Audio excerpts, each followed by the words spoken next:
فہم قرآن۔ موضوع: قیامت کے دن اولاد، خاندان، دوست اور رشتہ داریاں۔ سورہ معارج آیات 10 تا 18۔ پہلے آپ ان آیات کی تلاوت سماعت فرمائیے اور پھر ترجمہ۔ اعوذ باللہ من الشیطان الرجیم،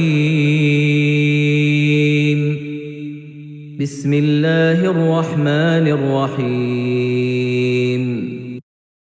ولا يسأل حميم حميما يبصرونهم يود المجرم لو يفتدي من عذاب يومئذ ببنيه وصاحبته وأخيه وفصيلته التي تؤويه ومن في الأرض جميعا ثم ينجيه كلا إنها لظى نزاعة للشوى تدعو من أدبر وتولى وجمع فأوعى۔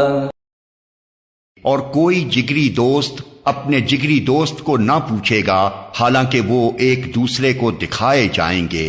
مجرم چاہے گا کہ اس دن کے عذاب سے بچنے کے لیے اپنی اولاد کو، اپنی بیوی کو، اپنے بھائی کو، اپنے قریب ترین خاندان کو جو اسے پناہ دینے والا تھا، اور روئے زمین کے سب لوگوں کو فدیہ میں دے دے، اور یہ تدبیر اسے نجات دلا دے۔ ہرگز نہیں، وہ تو بھڑکتی ہوئی آگ کی لپٹ ہوگی جو گوشت پوست کو چاٹ جائے گی، پکار پکار کر اپنی طرف بلائے گی ہر اس شخص کو جس نے حق سے منہ موڑا اور پیٹھ پھیری اور مال جمع کیا اور سینت سینت کر رکھا۔ صدق اللہ العظیم۔ ان آیات میں مناظر قیامت میں سے ایک منظر ہمارے سامنے ہے۔ نفسا نفسی کا عالم ہے۔ ہر شخص کو اس کے عزیز دوست دکھلائے جا رہے ہوں گے اور آنکھوں کے سامنے ہوں گے، لیکن وہ ان سے نہ پوچھ رہا ہوگا، اور نہ پوچھنے کی وجہ یہ ہوگی کہ ہر ایک کو اپنی پڑی ہوگی، اس لیے تعارف اور شناخت کے باوجود ایک دوسرے کو نہیں پوچھیں گے۔ اس مقام پر رشتہ داروں کی ترتیب میں پہلے ان کا ذکر کیا گیا جو سب سے زیادہ محبوب ہیں، یعنی بیٹے، بیوی، بھائی، خاندان۔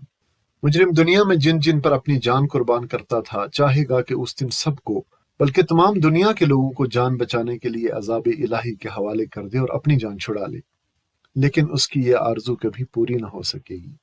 ایسا ہرگز نہیں ہوگا اور اللہ تعالیٰ اس کو عذاب سے نہیں بچائے گا۔ وہ آگ ایسی شعلہ ہے جو کہ ہاتھ، پیروں اور تمام بدن کی کھال تک اتار دے گی۔ کھالیں گل جائیں گی اور جسم ننگے بے کھال ہوں گے، پھر نئی کھال پیدا کی جائے گی، اور یہ سلسلہ چلتا رہے گا۔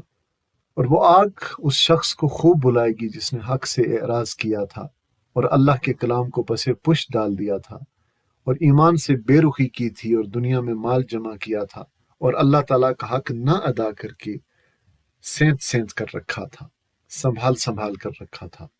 اسے اللہ کی راہ میں خرچ نہ کرتا تھا اور نہ اس میں سے زکوٰۃ نکالتا تھا، یعنی مال پر اللہ تعالیٰ نے جو حقوق عائد فرمائے ہیں ان کو ادا کیے بغیر وہ اسے جمع کرتا رہا اور گن گن کر رکھتا رہا، اسے کسی بھلائی کے کام میں خرچ نہیں کیا۔ اللہ تعالیٰ ہمیں ایسے مجرموں میں شامل نہ فرمائے۔ اللہم لا تجعلنا منہم، آمین یا رب العالمین۔